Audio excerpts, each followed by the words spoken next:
This well-balanced, deeply flavored recipe teaches a food writer that despite her reservations, TV chefs can be a source for a delicious meal. Relying on TV chefs for recipes has never been my thing.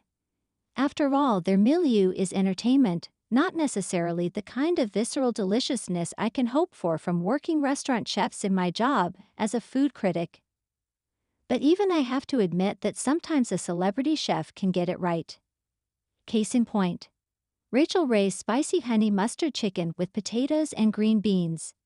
Jet-lagged from a 25-hour set of flights home from Malaysia, the last thing I wanted to do this week was cook a complicated meal. The brilliance of Ray's dish is that it's an easy meal that comprises protein, starch, and a green vegetable. It tricked me into finally preparing a well-rounded repast that was just what I needed to recover from the 13-hour time difference. I first became aware of Ray more than 20 years ago when her food travel show $40 a Day debuted on Food Network. Since those early years, when one could actually eat 3 meals for that price, the former Price Chopper cooking demonstrator has rocketed to become the force behind multiple brands. Those include endorsements of everything from kitchen goods to dog food. Given all that, I wasn't really aware of her culinary style as much as her aesthetic. Not surprisingly, it turns out that they match seamlessly.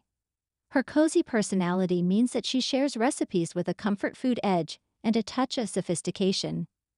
That might include anything from Neapolitan-born fried pizza montanare to a colorful pan of beef fajitas. It's a world of approachable flavor, but while quick and easy recipes are one of her fortes, there isn't an emphasis on health. That's why I was surprised to find this beautifully balanced recipe on her website. I dove into preparing the spicy honey mustard chicken with aplomb. Luckily, I already had everything I needed in my refrigerator and pantry, except for the chicken, green beans, and potatoes. I purchased those at Walmart and set to work. The recipe doesn't include an expected preparation time, but it took me about an hour and 20 minutes from start to finish.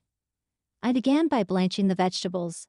I tossed the package of cut green beans into a boiling pot of salty water, then put them in an ice-cold water bath. I plopped the tiny potatoes into the same pot to parboil for 5 minutes. The recipe calls for a large skillet, but since I'd be transferring it to the oven, I decided to use my beloved purple Le Creuset Dutch oven for the task.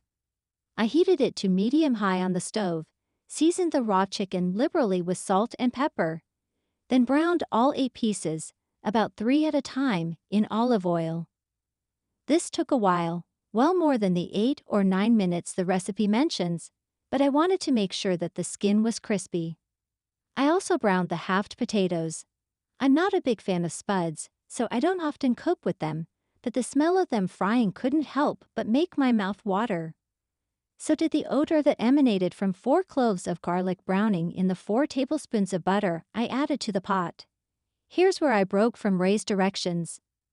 The recipe says to add all the additional ingredients at once, but I believe that there are procedures that should be followed in cooking. I bloomed the pimenton, or smoked sweet paprika, to release its flavors. Only then did I deglaze the pan with a splash of white wine. Finally, I stirred in chicken stock, honey, Dijon mustard, granulated onion, and rosemary. The sauce was thinner than expected, but I suspected it would cook down, even without adding a bit of flour as I often would.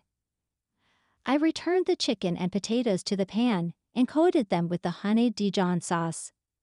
With the Dutch oven covered, I roasted the combined ingredients for 20 minutes.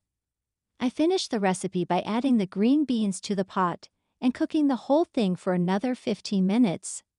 The result? A sweet, flavor-packed meal that I can get behind. My favorite part is the earthy smoke of the pimenton, which takes the flavor beyond the honey mustard sweetness I'd expected. I will make a couple of tweaks next time I prepare it. I thought that the dish could use a little bit more acid. In the future I'll use lemon or vinegar instead of the wine.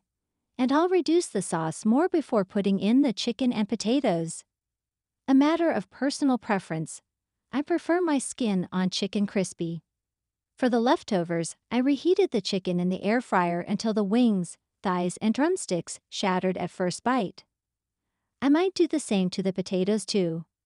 But this exercise not only gave me a hearty, balanced lunch with leftovers, it also taught me something. Just because someone is a TV chef doesn't mean they have no real culinary cred. They didn't make it to the airwaves by accident. And I'll be tuning in for more spicy honey mustard chicken with potatoes and green beans soon.